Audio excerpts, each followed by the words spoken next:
Assalamualaikum warahmatullahi wabarakatuh. Teman-teman sekalian, pada video kali ini yaitu saya akan melanjutkan pembahasan mengenai hukum fikih yang kedua, yaitu hukum wada'i yang menyambung pada video sebelumnya. Untuk teman-teman yang ingin tahu pembahasan mengenai hukum taklif yang sudah saya bahas di video sebelumnya, silahkan scroll atau cari agar pada pembahasan berikutnya dapat dimengerti. Teman-teman, untuk pembahasan sekarang yaitu mengenai hukum wada'i. Adapun hukum wada'i ini terbagi menjadi 5 bagian hukum. Yang pertama, sebab adanya hukum wada'i, syarat adanya hukum wada'i, atau yang ketiga mani, penghalang, yang keempat rukhsah dan azimah, sedangkan yang kelima sah dan batal. Hukum wada'i ini ialah ketetapan syariat yang mengandung pengertian bahwa perbuatan tersebut menjadi syarat atau penghalang bagi hal yang lain. Contoh, perbuatan yang menjadi syarat bagi terjadinya suatu hal adalah wudu yang kedudukannya menjadi syarat sahnya sholat, seperti yang termaktub di dalam surah Al-Maidah ayat yang ke-6. Contoh perbuatan yang menjadi penghalang bagi terjadinya sesuatu hal yaitu agama yang berlainan, menjadi penghalang untuk saling mewarisi. Bahkan seorang ayah yang kafir tidak dapat menjadi wali nikah bagi anak perempuannya yang beragama Islam, sebab kekafirannya menjadi penghalang. Kita lihat di dalam surah Al-Maidah ayat yang ke-6. A'udzu billahi minasy syaithanir rajim. Bismillahirrahmanirrahim. Ya ayyuhalladzina amanu idza qumtum ila sholati faghsilu wujuhakum wa aydiyakum ilal marafiqi wamsahu bi ru'usikum wa arjulakum ilal ka'bayn. Artinya, wahai orang-orang yang beriman, apabila kamu hendak melaksanakan sholat, maka basuhlah wajahmu dan tanganmu sampai ke siku. Pembahasan selanjutnya mengenai hukum wada'i, yaitu pada bagian pertama mengenai sebab. Sebab ialah landasan yang dijadikan dasar berlakunya suatu hukum. Dengan hadirnya sebab, maka muncul hukum.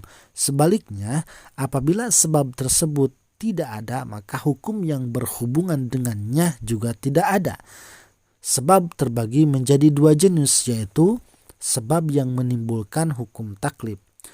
Sebab yang dapat menimbulkan hukum taklif, misalnya tergelincirnya matahari ke barat dijadikan sebab wajibnya sholat duhur. Munculnya bulan dijadikan sebab diperbolehkannya puasa Ramadan. Menderita sakit menjadi sebab diperbolehkannya tidak berpuasa di bulan Ramadan, dan seterusnya. Kedua, sebab yang menimbulkan dan menghilangkan hak. Sebab yang dapat menimbulkan dan menghilangkan hak, misalnya jual beli, karena ia merupakan sebab untuk menetapkan dan menghilangkan hak milik atas suatu barang. Akad nikah menjadi sebab halalnya seorang laki-laki dan perempuan yang bukan mahram untuk berkumpul. Mewakafkan harta menjadi penyebab hilangnya hak milik orang yang mewakafkan atas harta yang diwakafkan, dan seterusnya. Kedua, syarat. Bagian kedua dari hukum wada'i ini yaitu syarat. Syarat ialah segala sesuatu yang diperlukan untuk terwujudnya suatu hal, yang mana Apabila syarat tersebut tidak terpenuhi, maka tidak dapat mengerjakan suatu hal tersebut. Akan tetapi, tidak mesti dengan tersedianya syarat, hal yang membutuhkan syarat tersebut harus terjadi. Misalnya, perkawinan menjadi syarat untuk dijatuhkannya talak. Namun, dengan adanya perkawinan tidak mesti talak harus terjadi. Contoh lainnya yaitu adalah wudhu. Wudhu merupakan syarat sahnya sholat. Namun, jika memiliki wudhu, tidak harus sholat. Seseorang bisa saja berwudhu tapi tidak untuk melaksanakan sholat, seperti untuk membaca Al-Quran dan lain sebagainya. Sedangkan syarat terbagi menjadi dua jenis. Pertama, syarat syariat. Syarat syariat yaitu syarat-syarat yang dibuat oleh syariat untuk menyempurnakan urusan syariat. Misalnya, unsur sengaja dan permusuhan menjadi sebab wajibnya hukum qisas. Masa 1 tahun memiliki nisab atau jumlah harta minimum yang dikenakan zakat menjadi syarat wajibnya zakat. Bersuci menjadi syarat sahnya salat dan seterusnya. Syarat yang kedua yaitu syarat ja'li. Syarat ja'li yaitu syarat-syarat yang dibuat oleh dua orang yang mengadakan perikatan dan dijadikan tempat bergantung terwujudnya perikatan tersebut. Misalnya, seorang pembeli mensyaratkan kepada penjual bahwa ia akan membeli barang dari si penjual apabila diizinkan untuk membayar dengan cara mengangsur. Jika syarat tersebut diterima oleh si penjual, maka jual beli tersebut dapat terlaksana. Maka itu disebut dengan syarat ja'li. Ketiga, hukum wadai yang ketiga yaitu mani'. Mani adalah sesuatu yang karena kehadirannya suatu hukum menjadi terhalang atau batal. Misalnya, seorang yang mempunyai kewajiban zakat karena sudah mencapai nisab menjadi batal apabila didapati harta calon muzaki tersebut tidak lagi mencukupi nisab setelah dikurangi hutang.